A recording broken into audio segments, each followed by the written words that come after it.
Talk about sticker shock. Just imagine you open your electric bill and it shot up 400%. Yeah, speaking of power, well, it can happen if you are not careful about how you pick your supplier. Dennis Owens found out firsthand, and he joins us with this story. Dennis. Well, ladies, the moral of this story, and it's the moral of so many stories, I should have listened to my wife. In the fall, we were shopping our electric. She said, make sure you get a fixed rate, not a variable rate. I was lured in by a deal that was too good to be true, and in the end, it was. Fall, our fixed rate had expired and the rate per kilowatt was creeping up. In October, it was 11.5 cents. The bill was $217. November, just under 11 cents and just under $300 for the month. So I jumped on PAPowerswitch.com. There were 75 options. I chose American Power and Gas. No locked-in contract term, no cancellation fee. Just 6.3 cents a kilowatt hour, but variable. Usage was up in December, but at 6 cents, it was a manageable $375. Then came January. That 6 cents zoomed to 22 cents per kilowatt hour. My bill for 1 month, more than $850. They get you at the teaser rate, what I like to call a bait and switch. And then, you know, a couple months down the road, they jack the price up on you and they're hoping you're not watching it. Because it is variable, that means it can change at any time. Jennifer Coker is with the Public Utility Commission, and she says there's been 150 complaints about outrageous bills this week alone. You can go out there and talk about variable rates till you're blue in the face, but if someone doesn't understand it and they sign up for it, they're still going to feel wronged. But variable rates aren't the problem, according to John Dull. Unscrupulous businesses are. Dull is an independent energy consultant. His company's variable rate today is just over 8 cents. If our company can offer it for a little over 8.4, why can't they offer it for a little over 8.4? But experts say a fixed rate is safer. You know what you're going to pay. With a variable, companies can legally charge whatever they want and call it market price. I call it a lesson learned. John calls it something else. You got ripped off. I mean, you're paying a rate, you know, almost 3 times, 22 cents a kilowatt. That's, our current rate right now is like 8.4. So there are two bottom lines here. Gone are the days when your electric bill was your electric bill. The free market is here, and the free market is not free. In fact, it can be expensive if you don't shop around and if you don't read the fine print. Secondly, just to reiterate, guys, listen to your wives. Well, we told you about Dennis Owens and his sticker shock last week after he got a high electric bill. It turns out he isn't alone. I'm very angry. Andy Wolf is a policeman in the Mid-State who lives in Adams County. His typical electric bill is between $300 and $400. His most recent? Just under $2,400. Andy's variable rate with Pennsylvania Gas and Electric jumped from 8 cents a kilowatt hour to 28 cents. It was just complete shock. My wife cried for a day just because there's no way we can afford that. Andy's not alone. Dozens of mid-staters contacted ABC 27 after I shared my experience with American Power and Gas. My rate jumped from 6 to 22 cents a kilowatt hour. A normal $300 bill jumped to $850. I called Monday to test the rates at American, and in 4 minutes was promised 4 times a competitive rate. We really do have to have, a very highly competitive variable rate every month in order to keep our customers happy. I told Kelly that I'd heard of American charging 22 cents and unhappy customers. She played the weather card. Have you heard of anything called a polar vortex? It's been affecting, all the utilities as well as all the suppliers. Have you heard of anything like that? Except utilities are charging about 8 cents. Andy got the same pitch from PG&E. They promised it would always be competitive with Med-Ed. Well, 20 cents a kilowatt hour is not competitive. That is not competition. That's not even in the same ballpark. 0.798. I'm very happy. But we did help Teresa Justice, who signed up for American's variable rate, moments later saw our story, moments later canceled the deal, choosing a fixed rate instead. Oh my gosh, you saved my pocketbook. Because what will happen if I get a bill for $850? I mean, that's a mortgage. You've been a godsend, thank you. More and more of you are coming forward with stories of astronomical electric bills. This all came to light after Dennis Owens shared his whopping $850 bill. Yikes! Dennis is here with more. Ladies, misery loves company, I guess, and lots of you are sharing your horror stories of electric bills that have doubled, tripled, even quadrupled. So, what can you do about it? The electric bill at New Kingston's Family Worship Center was just over $1,400 in December, about normal. But the congregation was driven to its knees in January. Its variable rate with Pennsylvania Gas and Electric spiked. Its January bill, just over $4,100. The treasurer said, how dare they? How are we supposed to come up with that money? It's a familiar tale. We are frankly overwhelmed. We've had over about 250 complaints that have come into our office in the last week and a half. Tanya McCloskey is the consumer advocate who says high variable rates are not illegal. She recommends that you dispute the bill with the company, complain to the PUC and her office. We're trying to collect as much information as we can to see if any other type of legal action is justified against some of the suppliers. Yeah, we've gotten complaints. Senator Rob Teplitz has also heard it, and he's hosting a town hall on Thursday in Harrisburg to help consumers navigate a very confusing energy market. So consumers are supposed to go to PA Power Switch, the PUC's website for various companies. There are 75 different options I have, and many of them are variable, offering 7 cents a kilowatt hour. But the problem is you don't know what it will be after the first month. How much is their variable rate? They can't tell you. Another problem, I know for a fact Pennsylvania Gas and Electric is under investigation by the PUC. There are numerous complaints against this company, but nowhere on the website does it warn consumers that some people are having a problem with them. I'd like to see the PUC be more proactive. When I was at the Auditor General's office, we audited the PUC's efforts at helping people make these choices, and we found that they needed to be more proactive. And Tanya says, hey, fixed rate customers, you need to watch your bill as well, because when your contract ends, often you're dumped into a variable rate by the company unknowingly. Which we find very troubling. We don't believe that that should be allowed. Now, I need to be clear, just because your bill is high doesn't mean you were ripped off. The wholesale energy market did spike and demand was up. Some energy companies had to pay the higher price, which they pass on to you. But did they make that risk of volatility clear to you when you were signing up with them? And is anybody checking to see that when Company X charged you 28 cents per kilowatt hour, that it actually cost them 28 cents or thereabouts? Or are they gouging? The answer? Is anybody checking? The answer? No.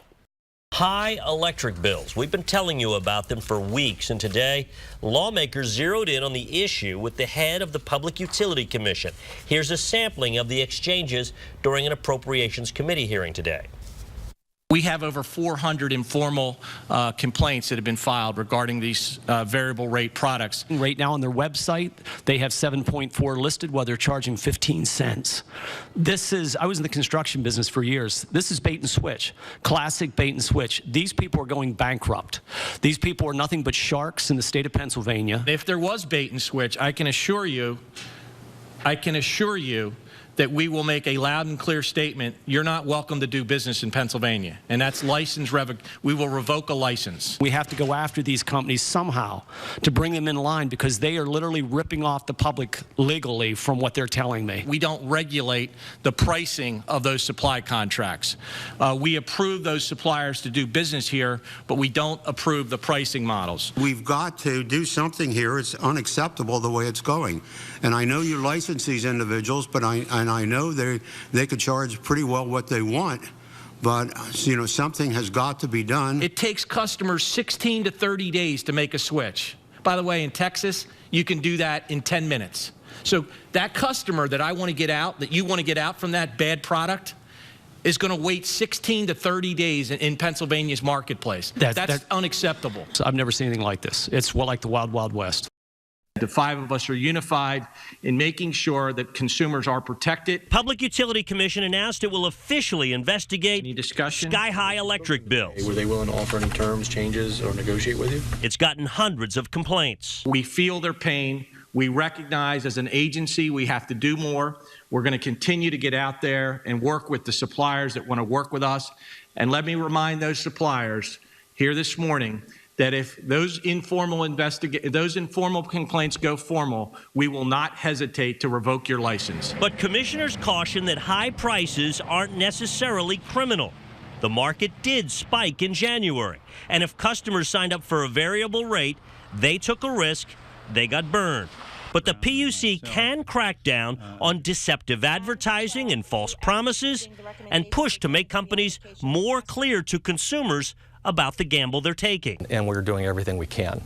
We do not control the competitive market pricing. That is not a area where the Commission has regulatory responsibility or authority.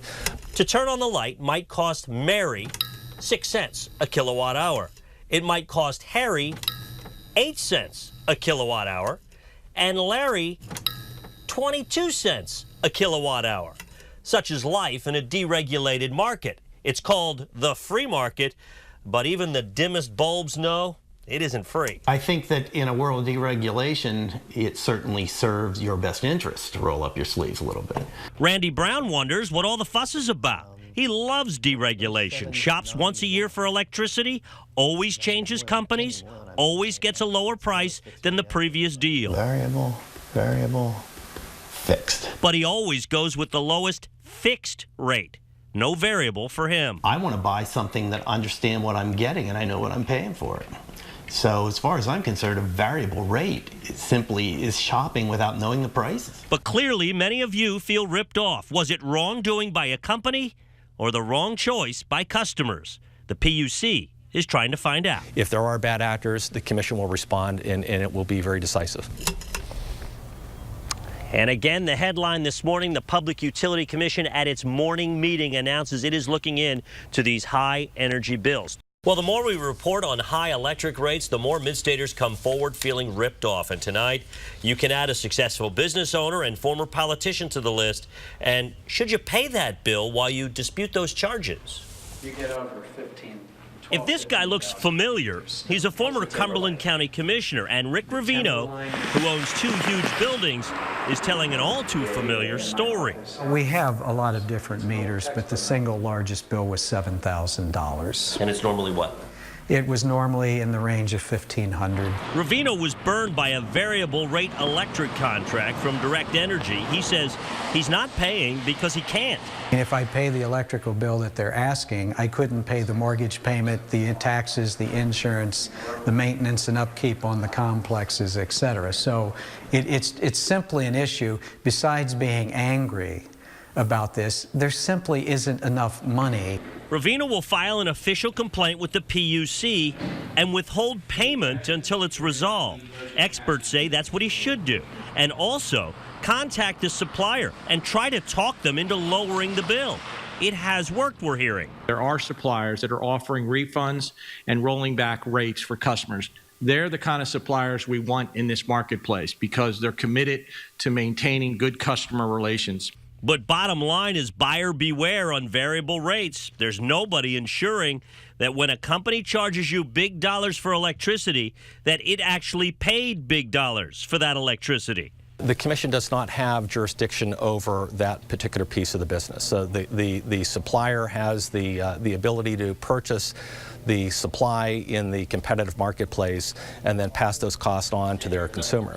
Ravino is tempted to refuse payment in protest if his dispute is ultimately rejected. But that could cause his power to be shut off and his credit to be harmed. You can say, are you worried about my credit rating? I'm worried that I won't have enough money in my bank account to pay the electrical bills. So what does it really matter?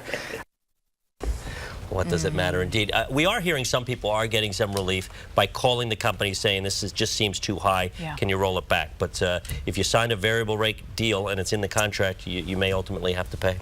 Pennsylvania Gas and Electric lists a Harrisburg address. But when I went looking for answers, PG&E was nowhere to be found. It's our top story tonight. Can I have your first and last name, please? This is where complaint calls come into the Public Utility Commission. It's gotten nearly 1,500 in recent weeks about sky-high adjustable rate electric bills. And many of the complaints are about one company, Pennsylvania Gas and Electric. We've gotten dozens of complaint emails about PG&E. Here's a sampling from John. I feel like a sucker taken for hundreds of dollars. I since have found out that Pennsylvania Gas and Electric can basically charge any amount they want. From Tammy. PA Gas and Electric doubled my rate. I have a $1,400 electric bill, and I don't even heat my house with electric. Lawmakers need to step up and do something about these companies baiting us in and ripping us off. From Jim. I am another consumer who got taken by this company. I saw no reason to call PAG&E because why would they lower my bill if I've already canceled their service? Good afternoon, Pennsylvania Gas and Electric. I did call PG&E, and customer service rep Steve Price admits complaints have been high, but says the company's trying to make things right. I know for a fact that we're definitely handling each case, by their individual issue. PG&E does list a Harrisburg address, Lingelstown Road, number 113. We got there, and there's number 113, nothing more than a mailbox. And the owner here says several people a day have shown up looking for the company to complain about their bills. Pennsylvania Gas and Electric is a Florida company with gas and electrics in Connecticut, D.C., Illinois, Indiana, Kentucky, Maryland, Massachusetts, Michigan, New Jersey, New York, and Ohio. But in PA, it's generating lots of complaint. The Public Utility Commission has heard it, is looking into it, but is not ready to comment on it. And I don't want to pass judgment or prejudice in the case that's before us or the one that may come before us with PG&E. If there are bad actors, the Commission will respond and it will be very decisive. State Attorney General Kathleen Kane is now stepping into the power rate arena. She's hearing from hordes of angry Pennsylvanians who have sticker shock after opening those electric bills, and she's now officially plugged into the issue. Dennis, we've gotten hundreds of complaints. The state attorney general, which oversees consumer protection, is now investigating those sky-high electric bills and wants to hear from customers who feel cheated or deceived. Everybody's for making a profit and being pro-business, but when companies take advantage, and most companies are good citizens when it comes to their customers, there are a few, and we're looking at those where that may not be the case. Many disgruntled mid-staters are pointing fingers at Pennsylvania Gas and Electric. We do have a large number of complaints, and we are working through them. PG&E is a subsidiary of Florida-based U.S. Gas and Electric. I spoke with its CEO, Doug Marcel, by phone. He blamed the high bills on a once-in-a-generation perfect storm of low temperatures, high demand, and high wholesale prices. He does not fear, he says, an investigation. We are very sympathetic to our customers' situation, but we in no way, shape, or form feel that we misrepresented our products or our company or our value proposition. PG&E's only PA presence is this mailbox in Harrisburg. Marcel said upset customers can call or email. We do not have a physical office in Pennsylvania. We do have one in New Jersey that's very near to Pennsylvania. So what does Marcel tell our viewers who have used strong terms, saying his company suckered them in or ripped them off? And I would just caution people not to overreact to a very extreme set of circumstances that have really hurt everyone at every level in this marketplace. And the most vulnerable is the level most concerning to the Attorney General. The impact on seniors and the poor who've not planned for this is extraordinary. Now, the PUC says it's fielded 1,500 complaints from consumers about large bills. Kathleen Kane says file a complaint with her Office of Consumer Protection, including documents like contracts, billing, even marketing materials you got from the companies. We have more information about all of that on our website. Well, your complaints about soaring electric bills are being heard. We're getting numerous reports of companies giving rebates to angry customers shocked by bills that doubled, tripled, even quadrupled. The squeaky wheel, apparently, gets the cash. In January, it cost $162 to heat Suzanne Shaw's Susquehanna Township condo. Then came February's bill. $431. She had a variable rate with Pennsylvania Gas and Electric. It jumped from 11 cents a kilowatt hour to 22 cents. Suzanne's first two complaint calls to PG&E went unreturned. So I called the Public Utilities Commission, and that's when I found out there were a lot of complaints. Plus, I saw the article on ABC 27 about it as well. And finally, I called a third time, and the lady told me, well, we're sending you a refund check. Her refund? $165.60. It takes me back down to what the bill probably should have been, so I was very happy to get that back, but it would have been nice not to have had to pay the $431 up front first. How can PG&E just hand out checks to disgruntled customers?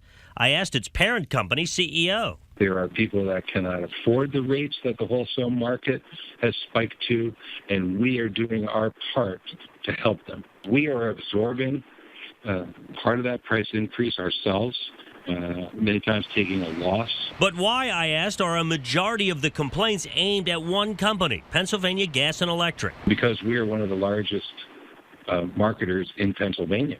It's a matter of numbers. And the numbers Suzanne most cares about are the ones that are back in her bank account. It wasn't pleasant. I'm glad that it ended on a positive note, but I would not want to have to go through that again. The number now is just over 2,600 Pennsylvanians have registered complaints with the PUC about high variable rate electric bills. The PUC has tweaked its website as a result. On the homepage of PAPowerswitch.com, there's a consumer alert warning residents about variable rate contracts and the fact that fixed rate customers have been dumped into variable rates after their contracts end. Additionally, when customers shop for an electric supplier, there's now a color code on the website. Fixed rate deals have a green bar on them. Variable rate deals, which can be more risky, have an orange bar. A PUC spokeswoman tells me the changes are a direct result of the complaints it has received in the last month. It wants to do what it can to make customers aware of what they're signing up for. And we continue to get lots of complaints here at ABC 27. Richard Moyer writes on Facebook, I've had IDT Energy since August of 2011. Checked my last bill, was being charged 13 cents a kilowatt hour, so I canceled with supposedly no cancellation fee, but was told it would take 30 to 60 days to cancel. To my horror, this month's bill was a staggering 26 cents per kilowatt hour. Richard continues, I called the number they left and was on hold for 37 minutes. They kept the recording message telling me to send an email. Be willing to bet I don't hear from them. Thank you for bringing this to our attention on Channel 27 News. Well, IDT has popped up a few times recently with complaints to us about high bills. To reiterate, here's what you should do. Call the companies. Tell them politely but firmly you can't afford this bill. What can they do to help? Also, you got to do this. Call the PUC. Register an official complaint. If the PUC tries to tell you that you have a variable rate and there's nothing they or you can do, tell them that's nonsense and insist upon registering a complaint. Hopefully, that will then prompt the company to call you back and offer you a rebate. Rebates are happening. We're hearing a lot about that as well. Hopefully, that works for you, too. Customers have complained to the PUC, the Attorney General, and to ABC 27 about sky-high electric bills, and they've also railed to lawmakers who are now working on ways to regulate a deregulated market. Lawmakers have gotten the memo, Senator John Gordner's memo, asking for support on his bill that would ban variable rate contracts for residential electric customers in Pennsylvania. What we've seen in the last 4 to 6 weeks is unconscionable.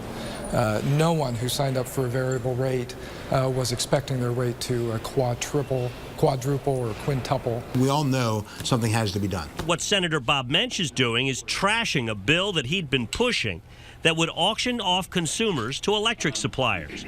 More than 6 in 10 Pennsylvanians have not shopped in the open marketplace of electricity. They're choosing not to choose. And Mensch says losing money in the process. People are leaving money on the table. Seniors are leaving money on the table. You could save $150 to $200 a year. But the recent complaints about shocking electric bills caused complaints about Mensch's bill that would force uneducated customers onto the open market. Companies would give the state $100 a head, raising an estimated $300 million for the Treasury. Mensch, who's up for re-election, backed off. It had flaws, serious flaws. So it will die a slow death. Mensch's reworked bill will have reforms that would let customers get out of bad contracts immediately and put caps on how much variable rates can spike in a given month. Senator Rob Teplitz prefers the complete elimination of variable rates. If we're going to ask people to make the choice, we need to make it as easy as possible and that it benefit them as much as possible. There's too much of a downside on the variable rate side. As of today, the PUC has gotten 10,000 phone calls and has registered nearly 4,000 complaints about variable rate electric bills. Pennsylvania Gas and Electric is one of, if not the top, variable rate electric provider in the state. It's also #1 in terms of complaints. And today, its president and CEO tried to pull the plug on all that criticism. Doug Marcel is the president and CEO of Pennsylvania Gas and Electric. He flew in from Florida to tell lawmakers that his company was also victimized by January's spike in wholesale electricity costs. We did not price gouge. Price gouging is making a profit on an extreme set of circumstances. We actually lost money. We charged, in some cases, 30, and we were paying 40. How can a business survive that? I guess long-term you can't. Long-term, that's not a good business model, obviously. $274. But PG&E's business model includes cold calling potential customers. Esther Keeney of Dillsburg got one of them last summer. Oh, I didn't want to go with him. I kept saying no, and he said, oh, we can do better for you. So then I did. I went with him. And if I can get some money back, I deserve it. Esther's 72, on a fixed income, and in a one-bedroom apartment. Her bill last September was just over $20, about normal. Last month, nearly $275. I hate them. I shouldn't say that, but they took me. Marcel says PG&E has, on a case-by-case basis, given back more than $2.5 million in rebates. I tell him about Esther. That's a perfect example of someone we can help. So at Esther's house, we call customer service. Your call is important to us. In less than 3 minutes, Joseph is on the line saying Esther can get a rebate if she agrees to sign up to a fixed-rate plan for 2 years. She reacts immediately. No, I'm not interested. Okay. Well, that would be the only way to get a refund for this latest bill. I tell Joseph who I am and that I was just with the president of the company. He puts me on hold for a few minutes, comes back and says he must end the call, but takes my information. Doug Marcel calls an hour later, saying Joseph didn't understand that there are never strings attached to rebates, and Joseph is now being retrained. Esther then got a call promising a $167 rebate. But while the president did his best to mend fences with lawmakers, he still got work to do with customers like Esther. No, I don't believe him. I don't. Would you? And Marcel says PAG&E buys electricity on the wholesale market. That market spiked. His company had to pay the inflated price to meet demand. He insists his company lost money despite the fact that they're sending out sky-high bills to customers. Lawmakers have been hearing from irate customers burned by high electric bills, so today they held a hearing. The House Consumer Affairs Committee brought stakeholders together and are fired up, saying customers were ripped off. They brought charts and graphs explaining why low temperatures plus high demand equaled high electric bills in January and February. Couple that with uninformed and possibly duped customers, and it created the perfect storm. The big problem here has been the lack of education to the consumer. Consumer Affairs Chairman Bob Godshaw also wondered why 3 suppliers in Maryland have already been slapped with fines while Pennsylvania's PUC still investigates. 3 companies that were fined in Maryland were also licensed here in Pennsylvania. Some of these companies preyed on people, and they didn't just prey on the vulnerable. They preyed on people of every level, every socioeconomic level, every education level. You name it, they preyed on Pennsylvanians. A bill is in the works that would put caps on how much variable rates can spike in a given month. When one testifier said that might be overreacting, Godshaw shut him down. I know you, I've known you for a long time, and I know you're sincere, but unfortunately, there are things that have happened here that we're just going to have to try to protect at least, our consumers. It was stated several times in testimony that many suppliers lost money because of the polar vortex, that they too were victims. But who's checking that? When that company says it paid, for example, 44 cents a kilowatt hour and passes the cost on, who exactly is checking that they paid 44 cents an hour? That total responsibility is the PUC. and they're also responsible for But the they education. told me the answer is nobody, in reality. In reality, it's nobody. That's exactly right. When in 1996, when we deregulated the industry, no one ever foresaw this type of thing happening. We should have. We should have been prepared for this and had a cap on there. It's time that the PUC steps up to the plate and do what they have to do immediately.